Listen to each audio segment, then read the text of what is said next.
Hello everyone, আসসালামু আলাইকুম। কি অবস্থা সবার, কেমন আছেন? আশা করি সবাই ভালো আছেন। আমার আরও একটি নতুন ব্লগে সবাইকে ওয়েলকাম। আজকে আপনাদের সাথে পুরো একটি মেকআপ টিউটোরিয়াল শেয়ার করব।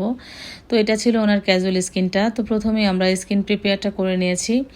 আর মেকআপ করার আগে কিন্তু স্কিন প্রিপেয়ারটা করে নেওয়াটা মাস্ট বি জরুরি, কারণ এটা ছাড়া আপনি ভালো মতো মেকআপটা সুন্দর মতো বসাতে পারবেন না। আর মেকআপটা বসলেও পরে কিন্তু মেকআপটা লং লাস্টিং করবে না।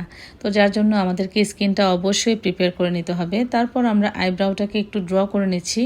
আর আইব্রাউটা ড্র করার কারণ হচ্ছে, আগে থেকে যদি আইব্রাউটা আমরা ড্র করে নিই তাহলে আমার মনে হয় যে কাজ অর্ধেক কমে যায়। অনেকে পরে করে, মেকআপের লাস্টে করে, সেই জিনিসটা আমার আসলে ওভাবে আমি কমফোর্ট না।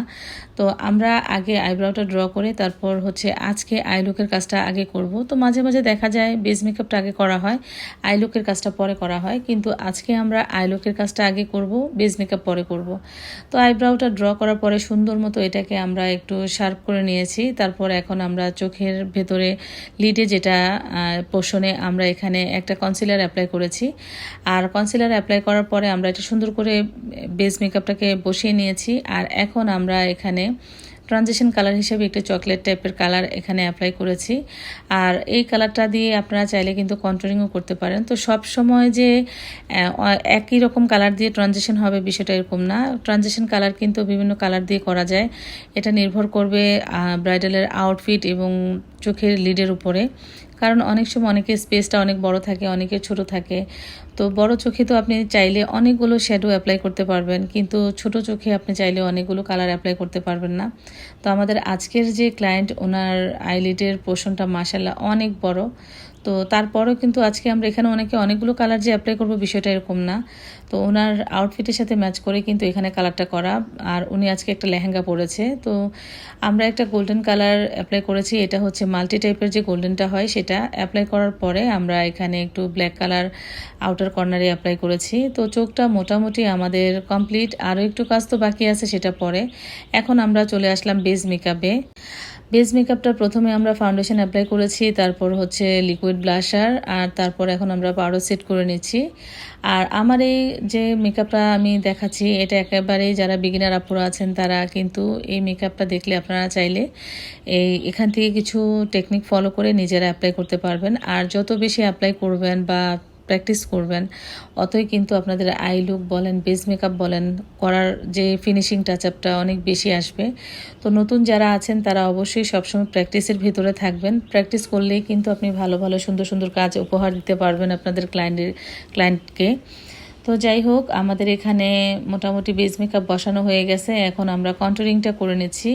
আর কন্ট্রোলিংয়ের ক্ষেত্রে আমি বলবো এটা সম্পূর্ণ নির্ভর করে ফেজের উপরে। অনেকের কন্ট্রোলিং খুব কম করতে হয়, আবার অনেকের ক্ষেত্রে কন্ট্রোলিংটা না করলে কিন্তু তার ফেসটা অনেক বড়, অনেক মোটা দেখা যায়। তো কন্ট্রোলিংটা বুঝে শুনেই কিন্তু করতে হবে। তো আমরা এখন চলে আসলাম আই লুকে। আর আজকে আই লুকটা আমরা মোটামুটি আগে কমপ্লিট করেছি। আর এখন আমরা শুধু লাইনারটা অ্যাপ্লাই করতেছি।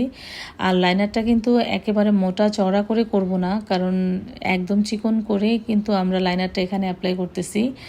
আর লাইনারটা আসলে কোনো সময় দেখা যায় আমরা একটু মোটা করে করতে পছন্দ করি, কোনো সময় দেখা যায় চিকন করে পছন্দ করি, আবার কোনো সময় দেখা যায় যে লাইনারটা পরানোই হয় না। এটা নির্ভর করে ক্লায়েন্টের উপরে। তো অনেক ক্লায়েন্ট আছে যে লাইনার পরতে পছন্দ করেন না, তো তাদের ক্ষেত্রে কিন্তু লাইনারটা পরানো হয় না। আবার অনেকেই আছেন খটা করে কাজল পরতে পছন্দ করেন, আবার অনেকে কাজল পরতে পছন্দই করে না। এটা সম্পূর্ণ নির্ভর করে ক্লায়েন্টের উপরে। তো সেটার উপরে নির্ভর করেই কিন্তু আই লুকের কাজটা করতে হবে। তো যাই হোক, আমাদের আই লুকের কাজটাও শেষ। এখন আমরা একটু ব্লাশন করে নিচ্ছি। ব্লাশনটা দেওয়ার পরে দেখেন স্কিনটা কতটা ফুটে উঠেছে। তো এইভাবে কিন্তু সুন্দরভাবে একটি মেকআপ কমপ্লিট করা যায়। আর মেকআপটা যত ইজিতে আপনারা দেখতে পাচ্ছেন, আসলে মেকআপটা করার সময় কিন্তু অত ইজিতে কাজটা হয়ে যায় না। খুব সূক্ষ্মভাবে একদম নিপুণ হাতে আর কি কাজটা করতে হয়। তো যাই হোক, আর এই কাজটা কিন্তু একদিনে কখনো এরকম ফিনিশিং আসবে না। আপনি যখন যত কাজ করবেন ততই আপনার কাজের ফিনিশিং আসবে, কোয়ালিটি ভালো হবে, দেখতে সুন্দর হবে। তবে হ্যাঁ, মেকআপের ক্ষেত্রে কিন্তু অবশ্যই যে কোনো কালার বলেন স্কিনের বেস মেকআপের সময়, তো সেগুলো কিন্তু মাথায় রাখতে হবে। স্কিন কালার বুঝেই কিন্তু আপনাকে মেকআপ করতে হবে, আই লুক করতে হবে। তো যাই হোক, আমাদের মেকআপটা মোটামুটি ডান। আর এখন শুধু লিপস্টিক পরানো বাকি।